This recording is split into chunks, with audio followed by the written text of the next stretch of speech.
अल्हम्दुलिल्लाहि नहमदुहु व नस्तईनुहु व नस्तगफिरुहु व नुमिनु बिही व नतवक्कलु अलैहि व नऊज़ु बिल्लाहि मिन शुरूरि अनफुसिना व मिन सय्यिआति अअमालिना मन यहदिहिल्लाहु फला मुदिल्ल लहु व मन युद्लिल फला हादिय लहु व नशहदु अन ला इलाहा इल्लल्लाहु वहदहु ला शरीक लहु व नशहदु अन्न मुहम्मदन अब्दुहु व रसूलुहु सल्लल्लाहु ताला अलैहि व अला आलिहि व अस्हाबिहि व बारक व सल्लम तस्लीमन कसीरन कसीरा। अम्मा बाद फ़अऊज़ु बिल्लाहि मिनश शैतानिर रजीम। बिस्मिल्लाहिर रहमानिर रहीम। या अय्युहल्लज़ीना आमनुत्तक़ुल्लाह वलतंज़ुर नफ्सुम मा क़द्दमत लिग़द वत्तक़ुल्लाह इन्नल्लाहा ख़बीरुम बिमा तअमलून। वक़ाल तआला वला तकूनू कल्लज़ीना नसुल्लाह फ़अंसाहुम अनफुसहुम। वक़ाल तआला ला यस्तवी अस्हाबुल जन्नति व अस्हाबुन नार अस्हाबुल जन्नति हुमुल फ़ाइज़ून। मैंने जो आयतें तिलावत की हैं 2-3 हफ्तों से मैं ये आयत पढ़ रहा हूँ। या अय्युहल्लज़ीना आमनुत्तक़ुल्लाह वलतंज़ुर नफ्सुम मा क़द्दमत लिग़द। इस पर मैंने मैं बयान शुरू किया था कि किसी की बात की अहमियत वैल्यू उस वक्त बढ़ जाती है जब बात करने वाले की वैल्यू ज़्यादा हो। एक बयान कोई आम आदमी उठ के दे दे, एक बयान कोई आलिम दे दे, सदर वज़ीर आज़म दे दे, तो हर बात हर बयान में का अलग अलग वज़न होता है और लोग उसको अलग अलग हैसियत से देखते हैं। तलाक का लफ्ज़ अगर एक आदमी अजनबी बोलता रहे सुबह से शाम, उसकी कोई वैल्यू नहीं है। यही जब किसी औरत का शौहर बोलेगा और अपनी बीवी को मुखातब करके बोलेगा तो ये बहुत भारी और भरकम लफ्ज़ हो जाता है। कुरान मजीद अल्लाह ताला की किताब है, अल्लाह ताला का कलाम है। वमन अस्दक़ु मिनल्लाहि क़ीला। अल्लाह कहते हैं अल्लाह से ज़्यादा किसकी बात सच्ची हो सकती है। किसी की बात अल्लाह से ज़्यादा ताकतवर, अल्लाह से ज़्यादा पावरफुल नहीं हो सकती। कुरान ये कह रहा है वलतंज़ुर नफ्सुम मा क़द्दमत लिग़द। ऐ ईमान वालो अल्लाह से डरो और देखो कि तुम आने वाले कल के लिए क्या कर रहे हो। ये जो आने वाला कल है ये इतना यकीनी कल है कि इस कल की तरफ तवज्जो जितनी होनी चाहिए उतनी है नहीं। मैंने एक मिसाल दी थी कि बैंकों में पैसा आप रखवाते हैं, बैंकों ने इश्तिहार चलाया होता है कि रुपया बचाइए कल काम आएगा। तो बैंक क्यों ये कहते हैं कि आपके कल काम आ जाए और बैंकों के आज ही काम आ जाए। हालांकि बैंकों को चाहिए कि वो आपको मशवरा दें कि आप रुपया बचाइए, हमें भी ना दें, और अगर हमें दिया तो हम भी कल इस्तेमाल करेंगे, आज इस्तेमाल नहीं करेंगे। लेकिन वो आज इस्तेमाल कर रहे होते हैं और आपको मशवरा दे रहे होते हैं कि आपके कल काम आएगा। और हकीकत यह है कि बैंकों में जो पैसा रखा जाता है, चाहे इस्लामिक बैंक हो चाहे सूदी बैंक हो, उनके तो आज ही काम आ जाता है, लेकिन आपके ना आज काम आता है और ना कल काम आता है। वो ज़ाया और बर्बाद ही होता है, क्योंकि उस पर जो प्रॉफिट इतना थोड़ा दिया जाता है, इतना थोड़ा कि उससे ज़्यादा तो करेंसी डीवैल्यू हो जाती है, करेंसी गिर जाती। तभी मैं लोगों को मशवरा देता हूँ कि अकाउंट किसी मजबूरी से खोलना एक अलग बात है, बैंकों में पैसा मत छोड़ो। आप लोहा लेके भी डाल दोगे ना, लोहा सरिया लेके डाल दोगे, कबाड़ लेके डाल दोगे उस पैसे से, तो भी वो ज़्यादा महंगा करके आपको प्रॉफिट देगा। वो कबाड़ लेके डाल दो। शरीयत का मिजाज ये है कि अल्लाह ताला चाहते हैं पैसा सर्कुलेट हो। कैला यकून दूलतम बैनल अगनियाई मिनकुम। अल्लाह चाहते हैं पैसा सिमट के चंद हाथों में ना जाए। तो आप मुझे एक बात बताओ, जब आप बैंकों में अकाउंट में पैसा रखते हो तो लाखों लोगों का पैसा जब चंद बैंकों में आएगा तो उन बैंकों के मालिकान तो बैठे बैठे अरबपति बन जाएंगे कि नहीं बन जाएंगे, बगैर किसी मेहनत के।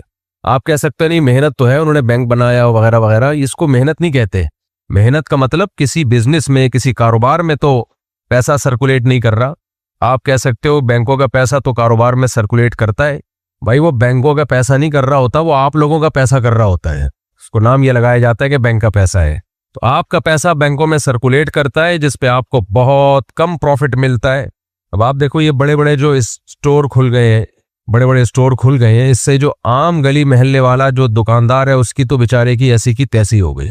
और ये बड़े बड़े स्टोर्स खुलते हैं, आपको पता है कहाँ से पैसा लेके? ये इनके बाप दादा से विरासत में नहीं मिला होता, इन्होंने लाखों लोगों की बचत जो लोगों ने बैंकों में रखी है, ये वहां से कर्जा लेते हैं और फिर उस पर पैसा कमाते हैं, थोड़ा सा सूद के नाम पे बैंक को देते हैं ये। और जो सूद देते हैं ये बैंक को, तो ये अपनी मसनूआत में जो कीमतें मुतय्यन करते हैं उसमें वो सूद ऐड करके कीमतें मुतय्यन करते हैं, क्योंकि वो प्रॉफिट नहीं होता, तो लिहाजा उन मसनूआत की कीमतें भी बढ़ती हैं। तो मैं और आप जब शॉपिंग करते हैं तो वो महंगी चीज खरीदते हैं हम, तो जो हमने पैसा बैंकों में रखा वो प्रॉफिट हमारा यहां से निकल गया। नहीं आई मेरा ख्याल है बात समझ में? बयान थोड़ा सा चेंज हो रहा है। देखो, काफिर से ना काफिर से कभी भी खैर की उम्मीदें मत रखो। आज दुनिया में ना सबसे बड़ा मसला पता है क्या है? प्रोपेगंडा। इस प्रोपेगंडे से सिर्फ वो लोग मुतासिर नहीं होते जिनके दिल में अल्लाह का खौफ भी है और उनका आईक्यू लेवल बहुत ज्यादा है, बहुत ज़हीन है, एक्स्ट्राऑर्डिनरी ज़हीन है, वो लोग मुतासिर नहीं होते। आम लेवल का जो ज़हीन आदमी है ना, दरमियाने दर्जे का, वो भी इस प्रोपेगंडे से मुतासिर होता है। तो खूब समझ लो, काफिर में अल्लाह ने कोई खैर नहीं रखी है।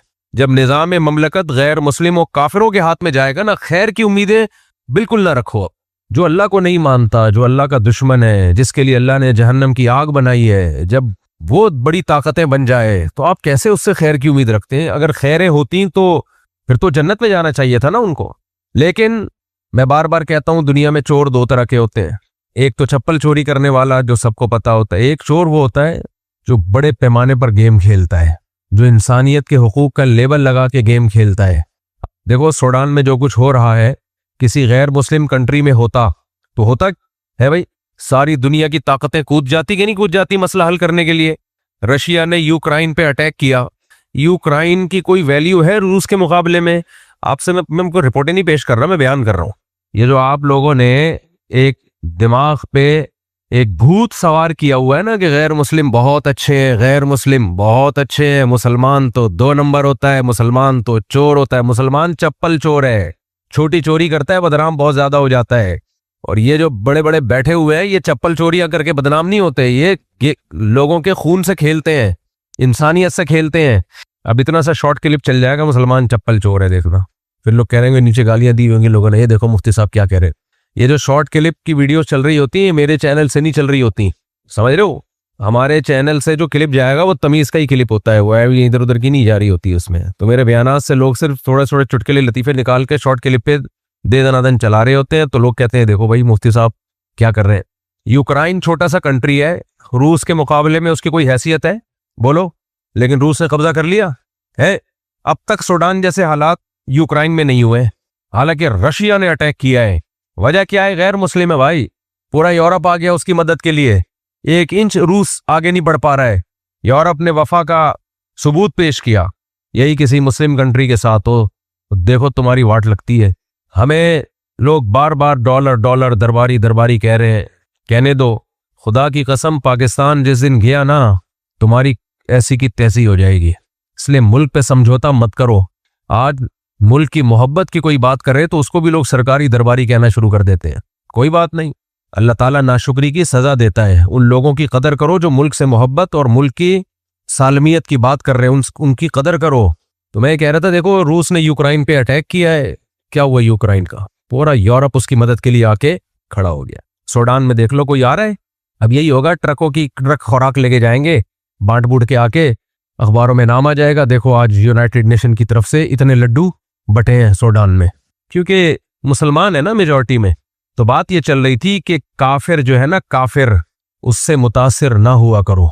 ये दूर के ढोल सुहाने हैं, लेबल अच्छे अच्छे लगे हुए हैं, और हमारा जो नाम नेहाद लिबरल तबका है वो भी चूंकि इन्हीं से मुतासिर है। इस्लाम उन्होंने पढ़ा नहीं है, इस्लाम समझा नहीं है, इस्लाम सीखा नहीं है, किताबें पढ़ी नहीं है, तो वो भी उन्हीं से मुतासिर है। सुबह शाम उलमा को बुरा भला कह रहे होंगे, सुबह शाम इस्लाम को के बारे में एतराजात कर रहे होंगे, तो काफिर के अंदर खैर नहीं है। तो मैं उस पर बता रहा था, देखो पूरी दुनिया को सूदी निजाम में जकड़ दिया। अब इसका नुकसान क्या है इस पूरी दुनिया को सूदी निजाम में जकड़ने का? मैं आपको एक मिसाल दे रहा था कि आप 1 लाख रुपए रखते हैं बैंक में, जिस पे बैंक आपको फॉर एग्जाम्पल 2% देगा, यानी फर्ज कर लो 2000 रुपए आपको हर महीने फर्ज कर लो प्रॉफिट देगा। मुझे नहीं पता आजकल काइबोर का रेट क्या चल रहा है, 2% देगा आपको। आप इस पे खुश हो, देखो 1 लाख रुपए रखे, मेरा पैसा सेव हो गया, हर महीने मुझे बैठे बैठे कितने मिल रहे हैं? बैठे बैठे, जरा भी हिले बगैर। उफ, कितना अच्छा लेबल लगाया यार, अब आपके पास कोई बंदा आएगा, यार बैंक में 1 लाख रुपए रख ले, हर महीने बैठे बैठे, कुछ करने की जरूरत नहीं है। 1 लाख रुपए की कोई चीज लेके रेंट पे देते 2,000, कितनी टेंशन। मालिक मकान से, जो किराएदार है उससे पैसे निकालना आसान काम है क्या? बोलो तो ना यार, आप लोग चुप क्यों बैठे हुए? आसान काम है? कितनी टेंशन वाला काम है। यहां आपको बैठे बैठे, ये नहीं कि बैंक के जाके गेट पे बेल बजा रहे हो आप, भाई साहब मैंने 1 लाख रुपए जमा कराए थे, मैनेजर साहब से मिलाओ, अब तक 2,000 रुपए मेरे अकाउंट में नहीं आए हैं। कोई ऐसा सिस्टम है ना? यहूदी का बैंक हो, ईसाई का बैंक हो, हिंदू का बैंक हो, मुसलमान का बैंक हो, बगैर दाढ़ी वाले का हो, दाढ़ी वाले का हो, नमाजी का हो, जानी का हो, शराबी का हो, पैसा आपको टाइम पे मिलेगा, कोई नहीं खाएगा। मैंने कहा कहीं पैसे भेजने थे ना, तो गए नहीं, पता नहीं किधर चले गए। बैंक मैनेजर से मैंने बात की, भाई हमने पैसे ट्रांसफर किए थे, गए नहीं। उसने कहा बैंक से पैसा कहीं नहीं जाता, वहां नहीं जाएगा तो वापस आ जाएगा। बात भी सही है, कहीं नहीं जाता बैंक से पैसा, कहीं नहीं आता, लाजमी मिलेगा।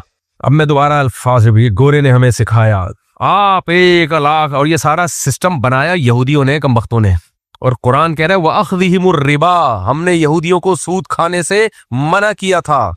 वक़द नुहू अन्हु, जबकि इनको रोका भी गया था कि सूद मत खाओ। तो आपके पास लोग आएंगे, 1 लाख रुपए रखवा दो, बैठे बैठे, लेटे लेटे, बल्कि अगर आप पूरा महीना बिस्तर पे पड़े रहो, पोस्तियों की तरह जिंदगी गुजारो, चरसियों की तरह, कुछ करने की जरूरत नहीं है, बैठे बैठे। बोलो 1 करोड़ पे 2 लाख, इतने भी अच्छे नहीं है वैसे, काइबोर रेट इतना है नहीं, मेरा ख्याल कम है ना। ये तो मैं बढ़ा चढ़ा के बता रहा हूँ, ज्यादा है। कितना है? 11%, यानी 1 करोड़ पे 11 लाख। ओहो हो, साल के? अबे तो मैं महीने की बात कर रहा हूँ, साल पे तो 2 लाख भी नहीं, फिर 1 लाख से भी थोड़ा कम हो गए, लेकिन हम 2 ही फर्ज कर लेते हैं यार। बैठे बैठे, लेटे लेटे। देखो होता पता है क्या है, जब आपने बैंक में 1 लाख रुपए रखवाए कि बैठे बैठे आपको कितने मिलेंगे, साल के बाद 1 करोड़ पे 11 लाख मिलेंगे। साल के बाद बैंक से लोग आके कर्जा लेती हैं, कंपनियां, बड़ी बड़ी कंपनियां, और इतना भारी भरकम कर्जा होता है ना कि उससे वो फैक्ट्रियां लगाते हैं और सारा पैसा सिमट के उनके हाथों में जाना शुरू। क्योंकि जब आप अरबों खरबों रुपए का कोई बिजनेस शुरू करोगे तो सारा बिजनेस तो आपका ही होगा ना। अब आपने एक बड़ा मॉल बना लिया, एक मार्ट बना लिया बहुत बड़ा, उससे जमशेद की दुकान गली मोहल्ले में बंद, वसीम ठेले वाला, बोलो बेड़ा गर्क। 2 वजह से बेड़ा गर्क। एक तो मॉल में शॉपिंग बड़े लोग करते हैं भाई, खवातीन ठेले वालों से थोड़ी, वो तो भाई मॉल से चलो अपने हस्बैंड को भी लेके चलें, जरा चलते हैं शॉपिंग करके आते हैं। इसका अपना एक भरम होता है, मैं भी इम्तियाज में हूं, मुझे थोड़ी देर के बाद कॉल कीजिएगा।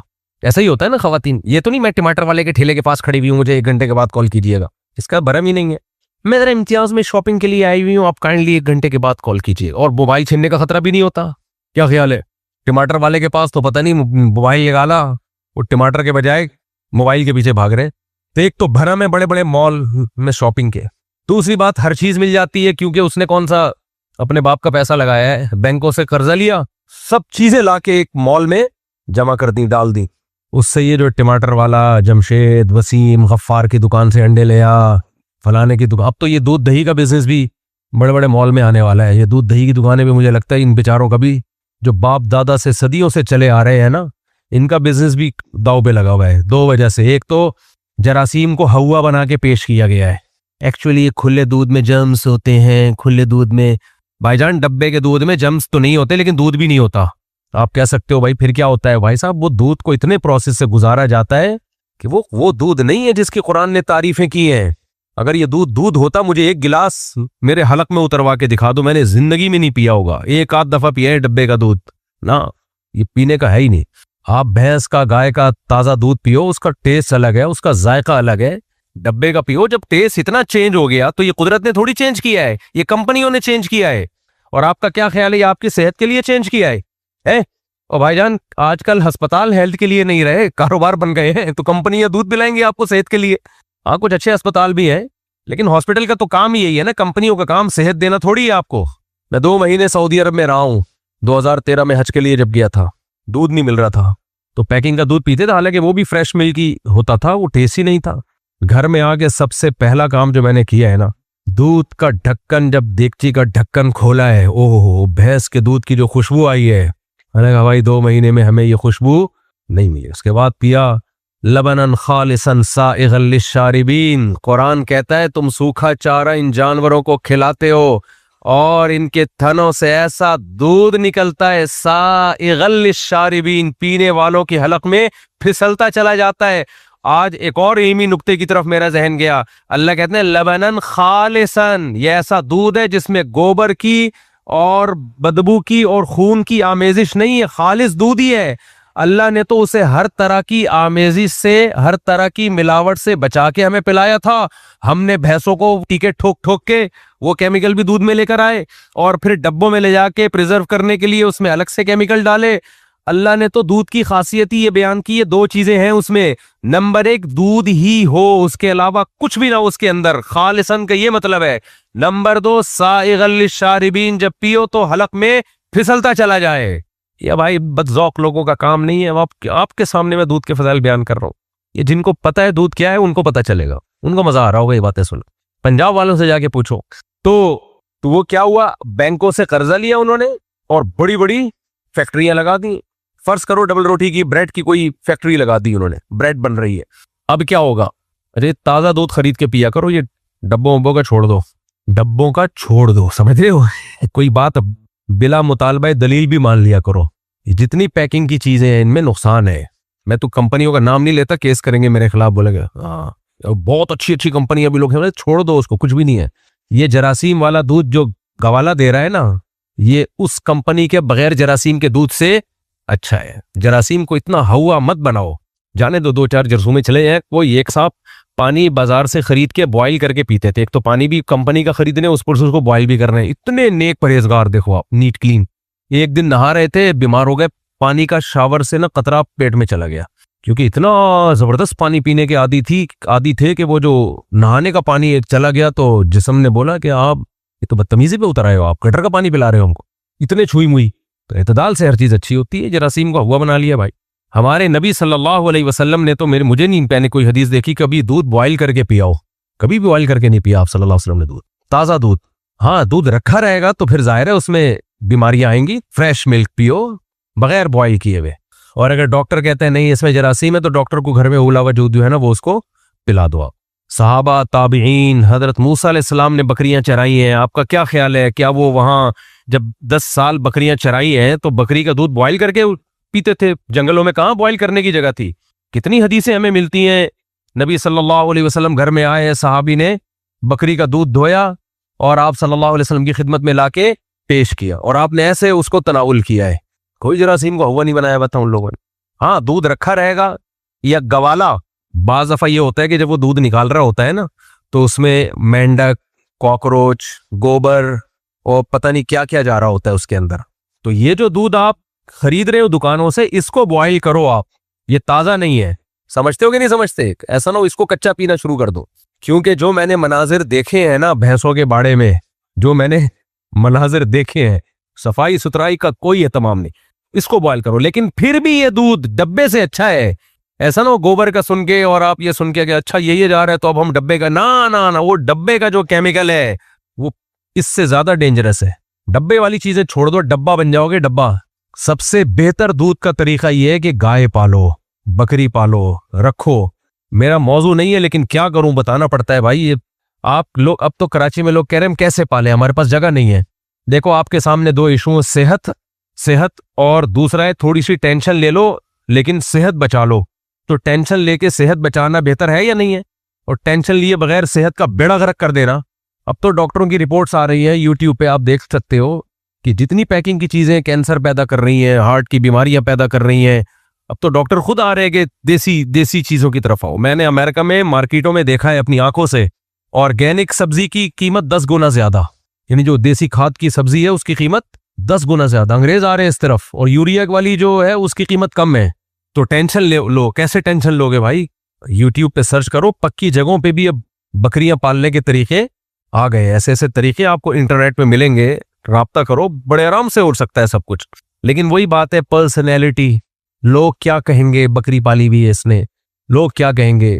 खैर, तो मैं यस कर रहा था, आपने 1 लाख रुपए बैंक में रखे, वो बड़े बड़े स्टोर वाले ले गए और उनको बैंक डबल सूद पे देगा, ऐसा ही है ना? यानी 1 करोड़ पे आपको अगर बैंक 11 लाख दे रहा है, तो जिनको आगे बैंक कर्जा दे रहा है फॉर एग्जाम्पल उनसे 22 लाख रुपए ले रहा है साल के, ऐसा ही है ना। और बैंक भी ये काम इसलिए कर रहा है कि बैठे बैठे मुझे जब 1 करोड़ के 22 लाख मिल रहे हैं तो मैं बिजनेस खुद क्यों करूं। उसको भी बैठे बैठे पेड़े खाने की आदत है, समझ गए। अब बड़े बड़े मॉल बनेंगे जिनमें ये छोटी छोटी दुकानें का तो बेड़ा गर्क होगा। क्या होगा ये कि जब फैक्ट्री में ब्रेड बनेगी, डबल रोटी बनेगी, तो ये जो फैक्ट्री ने 22 लाख रुपए देने हैं बैंक को प्रॉफिट के तौर पर, ये 22 लाख वो ऐड करेंगे कि नहीं करेंगे ब्रेड की, बोलो करेंगे कि नहीं करेंगे। ये उसमें ऐड होगी कि भाई ये तो हमारा प्रॉफिट ही नहीं है, लिहाजा चीजों की कीमतें नेचुरल रहेंगी, ऑटोमेटिकली बढ़ जाएंगी। अब जब आप दुकान पे जाओगे डबल रोटी खरीदने के लिए, तो वो डबल रोटी आपको मिलेगी महंगी। बैंक आपको 1 करोड़ पे 11 लाख दे रहा है, आपको पता नहीं इस 11 के 22 मेरे डबल रोटी की कीमत में निकल रहे हैं। बहुत मुश्किल है, बात समझाना बहुत मुश्किल है भाई। जितनी चीज जो प्रोडक्ट बनेंगी ना, उनकी महंगाई इतनी बढ़ेगी कि वो पैसा आपका यहां से प्रॉफिट नजर आ रहा है, लेकिन जा किस में रहा है वो इधर से बैंक से इतना कमा नहीं रहे जितना आगे दे रहे हो आप। लेकिन लेवल क्या लगाया हुआ है, बैठे बैठे आपको 1 करोड़ पे कितने मिल रहे हैं, 11 लाख। बैठे बैठे भी नहीं है, मैंने तो अब इसमें बढ़ा दिया, लेटे लेटे मिल रहे हैं। पाकिस्तानी कौम को लेटे हुए अगर कोई माल मिल जाए ना तो बैठती भी नहीं है, वो इतने सुस्त हो गए हम लोग। कहते हैं अगर लेटे लेटे जब पैसा कमाया जा सकता है तो बैठने की भी क्या जरूरत है। क्या ख्याल है भाई, अगर बैठे बैठे कमाया जा सकता तो चलने की जरूरत नहीं है। तभी तो देखो ऑनलाइन बिजनेस, हर आदमी ऑनलाइन में आया हुआ है। अब भाईजान ऐसे नहीं होता, ऑनलाइन में भी कोई हेलीकॉप्टर थोड़ी कोई चीज लेकर आएगा, चल के जाना ही पड़ेगा ना। करो ऑनलाइन बिजनेस, लेकिन हर चीज की एक इंतहा होती है। उबर करीम वाले आए थे ना एक दौर में, सब डॉक्टर तक क्लिनिक बंद करके उबर चला रहे हैं। तो इतना नहीं होता कि हर आदमी टैक्सी चलाना शुरू कर दे, बैठेगा कौन उसमें। तो सब अपनी अपनी टैक्सियां लेके घूम रहे थे। कस्टमरी ने उनका परिंदों का जब कारोबार शुरू होता है, सब कहां पैसा ठोक देते हैं परिंदों में। अबे ब्लैक चिक कितने की आ रही है, अबे सारे आ जाएंगे। वो एक चिक्स आया करती थी, ब्लैक चिक और व्हाइट चिक, हमारे दोस्तों ने लाखों लाखों रुपए लगा दिए उसमें। उसके बाद वो कारोबार ऐसा बैठा, गए काम से। खैर, तो देखो काफिर ने सूद पे कितना अच्छा लेवल लगाया कि नहीं लगाया है भाई। बैठे बैठे आपको 1 करोड़ पे 11 लाख, वो गेम खेल गया आपके साथ। वो क्या खेल गया, तभी आप देखो दुनिया में ये कैलकुलेशन है, दौलत चंद हाथों में है, चंद हाथों में। वो खेल रहे हैं जिस तरीके से चाहे। इंसान के लिए कवानीन इंसान से ऊपर की जात बनाएगी। इंसान जब इंसान के लिए कानून साजी करता है, उसमें वो 2 नंबरी कर सकता है, 2 गलतियां करता है जब इंसान के लिए कानून। तभी कुरान क्या कहता है, सुपीरियर किसका लॉ है, किसका कानून है सुपीरियर, अल्लाह का। जब अल्लाह का कानून आएगा ना, तो इंसान को अपनी अकल के हथियार डालने पड़ते हैं। भाई अल्लाह ने कह दिया तो अब अल्लाह से कौन लड़ेगा। घर में भाइयों का इख्तलाफ हो तो जो आखिर में अब्बा जो बात कह दे, मानी जाती है कि नहीं मानी जाती। आजकल तो नहीं मानी जाती। अब्बा का और भाइयों का फर्क ही खत्म हो गया। पहले जमाने में भाई अब्बा आप कह रहे हैं, अब्बा हुजूर ने कहा है। इंसान जब इंसान के लिए कानून साजी करता है, 2 धांधलियां करता है, वो 2 गड़बड़ें करता है। तभी हम कहते हैं भाई अगर आप पंजाबी हो तो पंजाबी कल्चर को नहीं, किसको फॉलो करो, अल्लाह को। अगर आप पठान हो तो पठान कल्चर को नहीं, किसको, अल्लाह को। अगर आप मुहाजिर हो तो मुहाजिर कल्चर को नहीं, किसको, अल्लाह को फॉलो करो। वजह क्या है, कल्चर इंसान बनाते हैं। कल्चर कौन बनाता है, इंसान। इंसान जब इंसानों के लिए कानून साजी करता है, 2 बड़ी मिस्टेक का खतरा होता है, बहुत डेंजरस। नंबर 1, वो सबसे पहले अपने आप को फेवर देगा, कहेगा कभी मैं ऐसा कानून ना बनाऊं कि मैं ही उसकी लपेट में आ जाऊं। अब बताओ पाकिस्तान में अगर ये ऐलान हो जाए कि चोर का हाथ काटा जाएगा, तो ये ऐलान हो सकता है, नहीं हो सकता। जिस मुल्क में सदर को ता क़यामत इस्तिस्ना दिया जा रहा हो, कोशिश की जा रही हो कि कब्र का अजाब भी ना हो, अल्लाह करे ना हो, हमारी तो दुआ है, लेकिन एक मिसाल दे रहा हूं। आखिरत के अजाब के तो किसी के लिए नहीं दुआ मांगनी चाहिए ना। अल्लाह दुनिया में ही हिसाब ले ले जो भी जितने गसब किए हुए हैं। लेकिन कोशिश ये हो रही है कि कब्र में जो फरिश्ते हैं उनको भी हिसाब व किताब से मुस्तस्ना किया जाए, कि वो भी हिसाब ना ले। तो चल नहीं रहा, इतना कब्र तक पहुंच नहीं पा रही असेंबली हमारी, वरना कानून साजी हो जाएगी कि मैदान हशर से भी सदर, वजीर आजम और जितने भी बड़े बड़े अफसरान हैं, सबको ता क़यामत, बल्कि ता अबदुल अबाद, हमेशा के लिए जहन्नम की अजाब से और कब्र के अजाब से इस्तिस्ना हासिल है। लेकिन वहां चलती नहीं है, वहां अल्लाह ने कह दिया कि वहां नहीं चलेगी, यहाँ चल जाएगी। तो आप मुझे एक बात बताओ, जिन असेंबलियों में ता क़यामत, ता हयात इस्तिस्ना दिया जा रहा हो, उनसे आप ये उम्मीद रखोगे कि चोर का हाथ काटने का फैसला होगा? जाहिर अगला बोलेगा यार हमारा क्या होगा कालिया, हमारा क्या होगा कालिया। तो इंसान जब इंसान के लिए कानून बनाता है तो सबसे पहले किसको फेवर देता है? वो अपने आप को फेवर देगा। वो ये थोड़ी करेगा कि यार ऐसा कानून बना दो जो मेरे ऊपर ही आ रहा हो। पूरी दुनिया में शराब के नुकसानात मुसल्लम है। जिन मुल्कों में कानून बहुत मजबूत है, मक्खी पर नहीं हिला सकती हुकूमत की परमिशन के बगैर, वहां भी कत्ल गारत। क्यों? शराब की वजह से। शराब पीने के बाद नहीं पता चलता क्या कर रहा हूं मैं। और उन मुल्कों में आप शराब पी के बंदा मार दो, कोई कत्ल का, फांसी का, उम्र कैद का केस नहीं है। आपने ये साबित करना है मैंने पी हुई थी। कहते हैं पी हुई थी तो दिमाग तो काम नहीं कर रहा था। सवाल पैदा होता है भाई शराब को इलीगल क्यों नहीं कर देते? भाई क्यों इलीगल करेंगे? जितने असेंबली में बैठे हैं वो सब शराब पी के तो आए हुए होते हैं, वो क्यों इलीगल करेंगे? समझते हो क्या नहीं समझते? इसलिए कानून हमेशा इंसान से ऊपर की जात बनाएगी जिसको सब मानेंगे। मियाँ बीवी के जब झगड़े होते हैं तो औरत चाहती है मेरे लिए शौहर मेरे हुकूक अदा करे, मर्द चाहता है बीवी मेरे हुकूक अदा करे। इनको आप कैसे कायल करोगे कि किसका किस पर क्या हक है?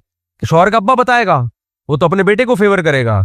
बीवी की अम्मा बताएगी, वो तो अपनी बेटी को फेवर करेगी। इसलिए यहां भी किसकी बात मानी जाएगी? मुसलमानों के पास इस्लाम है भाई, अल्लाह ने कह दिया, खत्म। मुसलमान औरत कहेगी भाई जब अल्लाह ने कह दिया तो दैट्स ऑल, खत्म, फिनिश। लेकिन जो लिबरल आंटियां हैं उनको अल्लाह समझ में आता ही नहीं है। उनको जब कहा जाए कि ये मियाँ है तुम्हारा घर का सरबरा है, इसकी तुमने इताअत करनी है, इसकी मर्जी के बगैर आप घर से नहीं जा सकती, ये कौन होता है मुझे रोकने वाला? तो ठीक है, अब आपको कोई दुनिया की ताकत समझा नहीं सकती। मर्द को अगर कहा जाए भाई आपके जिम्मे हुकूक पूरे करो, आप, मैं क्यों पूरे करूं? इसको बोलो अपने बाप से पैसा ले, तो उसको बताया जाए अल्लाह ने आपके जिम्मे डाला है। तो अगर आप अल्लाह को मान लोगे तो हुकूक पूरे कर दोगे, अगर आप नहीं मानोगे तो कोई लड़ सकता है? तभी आप देख लो जो मजहबी लोग नहीं है उनके घर तबाह हो बर्बाद हो गए हैं। मुसलमानों के अलावा जो फैमिली सिस्टम है सब तबाह हो बर्बाद। तो इंसान हमेशा किसकी बात सुनता है? अपने से ऊपर। देखो अल्लाह के पास ये पावर है, अल्लाह के हुक्म में ये ताकत है। अगर एक आदमी अपनी जौजा को कहता है, बाप अपने बेटे को कहता है कि तूने 1 हफ्ता कंटिन्यू भूखा प्यासा रहना है, रह लेगा? वो नहीं मानेगा, छुप छुप के खाएगा। औरत अपने शौहर को कहती है 1 हफ्ता आप सुबह सादिक से लेके गुरूब आफ्ताब तक भूखे रहेंगे, आप मेरी मोहब्बत में, रह लेगा? जितनी भी मोहब्बत के दावे करेगा छुप छुप के फोड़ता रहेगा, खाता रहेगा। शौहर बीवी को कहता है 1 हफ्ता आपने मेरी मोहब्बत में भूखा प्यासा रहना है, रह लेगी? जून जुलाई में रह लेगी? ना मेरे भाई, अल्लाह के पास ही पावर है। अल्लाह ने कह दिया 1 महीना भूखा प्यासा रहना है, जून जुलाई हो या दिसंबर हो, 20-20 घंटे के रोजे हो या 10-10 घंटे के रोजे हो, पूरी दुनिया में एक हलचल मच जाती है। एक महीना मुसलमान सुबह सादिक से लेके गुरूब आफ्ताब तक रोजा रखते हैं। इंसान की फितरत है, गॉड, खुदा, अल्लाह, उसके हुक्म के आगे सर झुकाएगा। अपने जैसों के आगे सर झुकाना ये इंसान की नेचर नहीं है। वो कहते क्यों? जब आपको आप जैसा कोई ऑर्डर देगा आप कहेगा क्यों, इसकी रीजन क्या है? अब्बा कहेगा मेरी मोहब्बत में 1 हफ्ता रोजे रखो, आप पूछेंगे अब्बा वाई, क्यों? आप बोलो 1 घंटा मैं आपके पाँव दबाऊं, ठीक है दबा दूंगा पाँव में। आप बोलो मैं पैसा कमा के लाऊं, ले आऊंगा मैं। आप बोलो मैं आपको पानी पिलाऊं, पिला दूंगा। आप बोलो मैं आपको चाय पिलाऊं, पिला दूंगा। फायदा नजर आ रहा है 1 हफ्ता रोजे, क्या आपको क्या मिल रहा है इससे? वो भी नहीं रखता। तभी उलमा ने लिखा है कि शौहर बीवी को हुक्म देना नफली रोजा नहीं रख सकती, तो औरत पे किसकी इताअत लाजिम है? शौहर की। आजकल फिर खवातीन इतना गुस्से होती है कि मियाओं के हुकूक पे बयान करता रहता है। भाई मियाँ मियाँ रहा नहीं है ना आजकल, इसलिए हुकूक बोल रहे हूँ, खानसामा बना हुआ है। वंस अपॉन अ टाइम के घर में मियाँ हुआ करते थे, आजकल मियाँ मार्केट से शार्ट, जमशेद है घर में, गफ्फार भी है, हस्बैंड नहीं है। मियाँ वंस अपॉन अ टाइम खानसामा है वो। तो इतना हुक्म दिया इस्लाम ने, शरीयत ने। तभी तो मैं देखो, मेरे तो यूट्यूब पे चैनल चलता है ना, जो जिनके यूट्यूब पे वीडियोस चलती हैं वो तो चाहते हैं व्यूअर्स ज्यादा से ज्यादा हो। क्या ख्याल है? यही चाहते हैं ना। तो मैं तो खवातीन को खुश करने के लिए वो बातें कर सकता हूं कि चैनल अभी 5 मिलियन है, एकदम से धड़ाम से 10 मिलियन हो जाए। ये होता है, आप जरा खवातीन को हर बात में फेवर देना शुरू करो तो धड़ाम से आपकी वीडियोस फैलती है, क्योंकि औरतें ज्यादा है। लेकिन बात वही है कि भाई हम किसके पाबंद हैं? अल्लाह के पाबंद हैं। जो अल्लाह ने कहा हम उतना ही बयान करेंगे, इससे आगे नहीं। मुइन अख्तर एक्टर था लेकिन बड़े काम की बात कर गया। उससे एक दफा टेलीविजन में इंटरव्यू के दरमियान पूछा कि आप खवातीन के हुकूक के आज़ादी के कितने कायल हैं? उसने कहा मैं सिर्फ इतना ही कायल हूँ आज़ादी का जितना इस्लाम ने आज़ादी दी है, बस। मुनाफिक आदमी नहीं था ना, जो दिल में था जबान पे ले आया। और ये जो आजकल टीवी में आते हैं ना खवातीन लेडीज वेडीज के, जाके बोलो अपने घर में बीवी को कितना हुकूक दे रहा है तू। मीडिया की दुनिया और होती है मेरे भाई, सच्ची मुच्ची की दुनिया में कभी टाइम पे चाय नहीं मिलती। समझ रहे हो, सच्ची मुच्ची की दुनिया और होती है, मीडिया की दुनिया, ड्रामो फिल्मों की दुनिया और होती है। तो क्या कह रहा था यार, मैं इधर उधर से घर चाय के दिमाग आया तो कहीं और चला गया। टॉपिक को समेटने टाइम कम रह गया है। अभी जो एंड वाली चाय से पहले की बात क्या चल रही थी, हाँ तो मैं कह रहा था देखो अल्लाह ताला ने शौहर को इतना हक दिया है कि बीवी घर में शौहर की मर्जी के बगैर नफली रोजा नहीं रख सकती।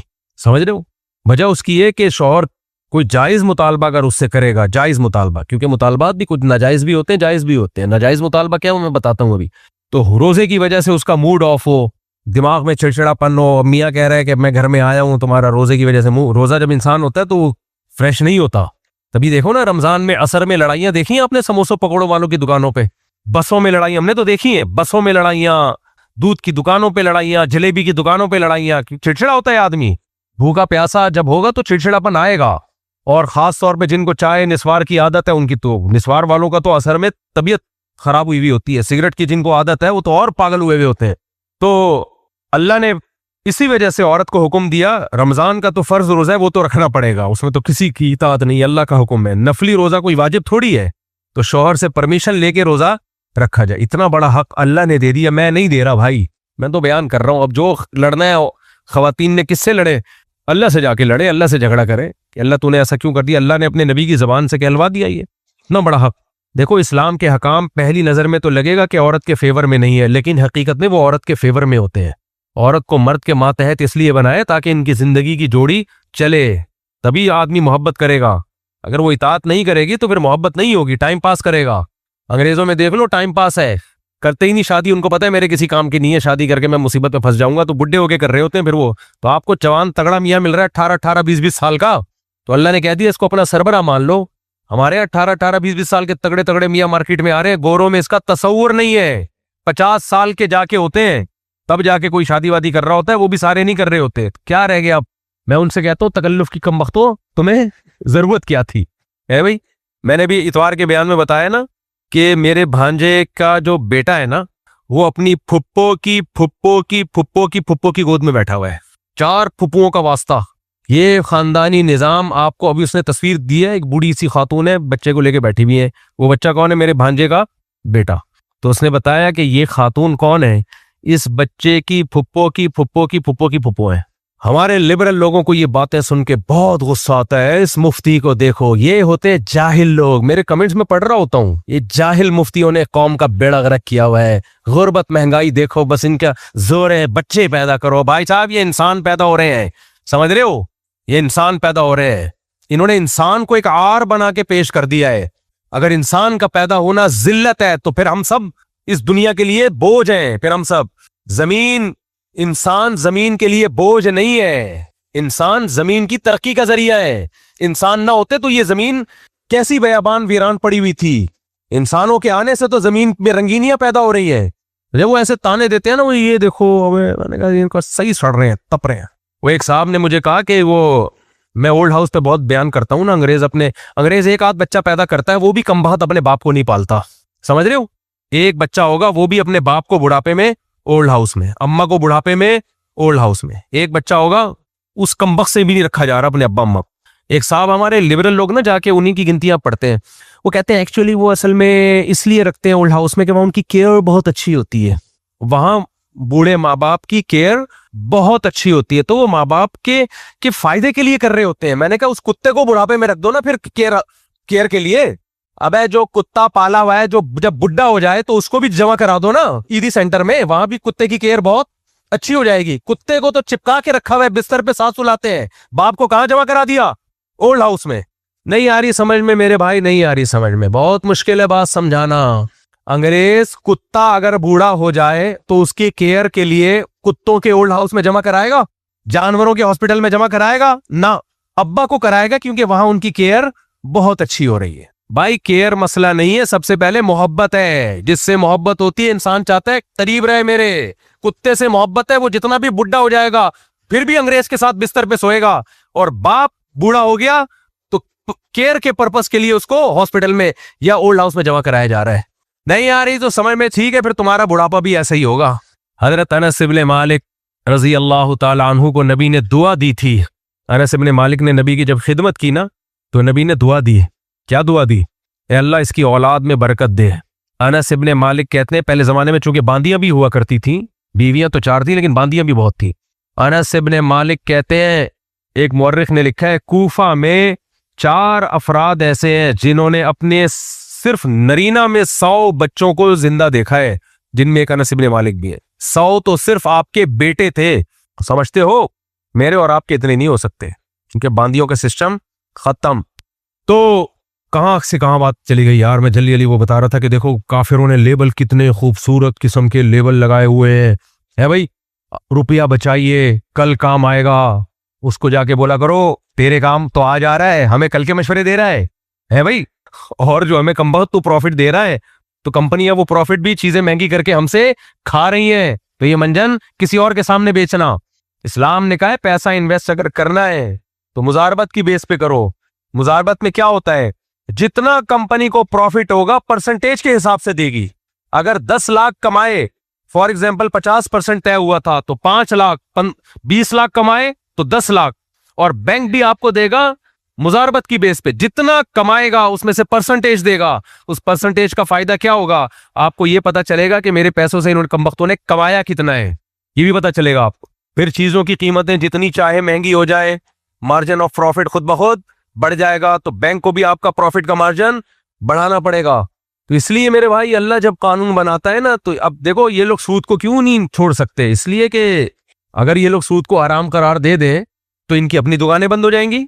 इसलिए कानून सुपीरियर किसका है, अल्लाह का। मैं वो मिसाल दे रहा था कि नफली रोजे वाली, वो बात जल्दी से कंप्लीट करूं तो अल्लाह ने हुक्म दिया मर्द को, औरत को, कि शौहर की परमिशन के बगैर नफली रोजा नहीं रख सकती। लेकिन उलमा ने एक मसला बयान किया, फुकहा का दिमाग बहुत हाई होता है, वो हदीस के जाहिर को नहीं देखते, हदीस की डेप्थ में जाते हैं। उन्होंने कहा कि अगर शौहर सफर में है, घर पे नहीं है, फिर वहां से फोन करके बीवी को कहा कि कल पीर का रोजा सुन्नत है मगर मेरी तरफ से परमिशन नहीं है कि तुम रोजा रखो, औरत को शौहर की इताअत लाजिम नहीं है। क्योंकि भाई जब तू घर से बाहर है तो खामखा, फिर ये बिला वजह का भरम हो गया ना, इसकी कोई रीजन माकूल वजह नहीं है, खामखा की चौधराहट है ना। क्या ख्याल है, समझ में आ रही है बात कि नहीं आ रही? भाई आप घर में होते तो मेरा मूड खराब होता, और मैं आपको, जब मूड अच्छा होता है तो ऐसी बातें कह देती हूँ, आपका दिमाग खराब हो जाता है। जब मूड अस्तगफिरुल्लाह यार, तो मैं ज्यादा आगे निकल जाता हूँ। जब मेरा मूड खराब होता और फिर मैं ऐसी बातें करती तो आपका मूड खराब होता है। उस वक्त ये डर था, जब आप मुल्क से बाहर हो तो फिर रोजा रखने में क्या प्रॉब्लम है, या आप घर से बाहर हो, सुबह सादिक से पहले घर से निकल गए और रात को घर पे आ रहे हो, तो फिर क्या प्रॉब्लम है? तो खामखा के हकामात किसी के नहीं है, उसमें ना वालिदैन है ना शौहर है। वालिदैन भी अगर बिला वजह ऐसी कहते हैं नफली रोजा नहीं रखना, दाढ़ी नहीं रखनी, ये नहीं करना, वो नहीं करना, तो भाई ऐसी कोई वजह बताए ना उसकी, आपको क्या नुकसान हो रहा है। तो अब जब हम अल्लाह की तरफ जाते हैं ना, तो अल्लाह सुपीरियर है। वो जब कानून बनाता है तो किसके फायदे को सामने रखकर, इंसानियत के। तभी उसने सूद को हराम कर दिया, तभी उसने सूद को हराम कर दिया कि इसमें गरीब का इस्तेहसाल है, गरीब का बेड़ा गर्क हो रहा है। और दूसरी खराबी इंसानों के कवानीन बनाने में क्या होती है, बाज दफा इंसान की खैर ख्वाही सोच रहा होता है लेकिन उसकी खाम ख्याली होती है, उसकी मेंटल लेवल इतना हाई नहीं होता कि वो गलत को सही और सही को गलत समझ सके। वो बनाता है इंसान के फेवर में लेकिन जा रहा होता है वो इंसान के अगेंस्ट। औरत की आज़ादी के नाम पे जो कवानीन बन गए हैं, रखा तो यही सामने गया कि औरत को हम आज़ाद कर रहे हैं, लेकिन मजे किसके लग गए, मर्दों के। औरत को आप पर्दे की पाबंदी से आज़ाद कर दो तो अय्याशी किसकी बढ़ेगी, मर्दों की। औरत को आप तलाक का राइट दे दो जो कि शरीयत ने नहीं दिया, लेबल कितना अच्छा लग रहा है, औरत भी खुद मुख्तार हो गई, भाई इससे बर्बादी किसकी होगी, औरत की। मर्द को पता है जब हर वक्त इसके पास राइट है डिवोर्स का, तो ना वो प्रॉपर्टी देगा बीवी को, ना वो हुकूक देगा, वो टाइम पास करेगा। तो बेड़ा किसका गर्क होगा, हो रहा है, होगा क्या, होना शुरू हो गया है। खुला लिया, इधर से खुला पकड़ा, वहां शादी की, वहां से खुला पकड़ा, 1-2 के बाद कोई मर्द उसको एक्सेप्ट नहीं करता। आदमी को पता होता है जिसने अपने पहले मियाँ के साथ वफा नहीं की, वो मेरे साथ क्या वफा करेगी। तो ये सिस्टम चल रहा है सोसाइटी में। सिस्टम जो इलेक्शन में हुआ था ना, सिस्टम, हमारे यहाँ जब इलेक्शन होते हैं तो एक सिस्टम के तहत होते हैं, सिस्टम के तहत होते हैं, सिस्टम के तहत। तो इसलिए अल्लाह के निज़ाम को मान लो मेरे भाई, अपने घरों में भी किसके कानून को नाफिज करो, बोलो अल्लाह के कानून। और बच्चों को सिखाओ बेटा अल्लाह ने मना कर दिया, अल्लाह अल्लाह अल्लाह, हर वक्त तस्करा किसका हो घर में, अल्लाह। हमें याद है हम बच्चे थे तो किसी भी बात से माँ बाप ने रोकना होता था तो क्या कहते थे, भाई इससे गुनाह मिलता है, इस काम से क्या होता है, गुनाह मिलता, अल्लाह नाराज होता है। पहले इतने काफी हो जाया करता था, बच्चा अपने अब्बा अम्मा को देख रहा होता है, ये खुद सुबह शाम अल्लाह को नाराज कर रहे हैं, अपने बच्चों को खुद ही सिनेमा घरों में लेके जा रहे होते हैं फिल्में दिखाने, अपने बच्चों को खुद ही मूवीज के सामने बिठाया हुआ होता है, नाच गाने के प्रोग्राम में बिठाया हुआ होता है, तो बच्चे के दिल से अल्लाह निकल जाता है।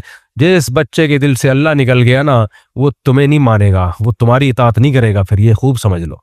तो मैंने जो आयत पढ़ी थी, बस तर्जुमा करके बयान खत्म करता हूँ कि ला तकूनु कल्लज़ीना नसुल्लाह फअंसाहुम अनफुसहुम, अल्लाह कहते हैं उन लोगों की तरह मत हो जाओ जो अल्लाह को भूल गए तो अल्लाह ने इनको अपना आप भुला दिया।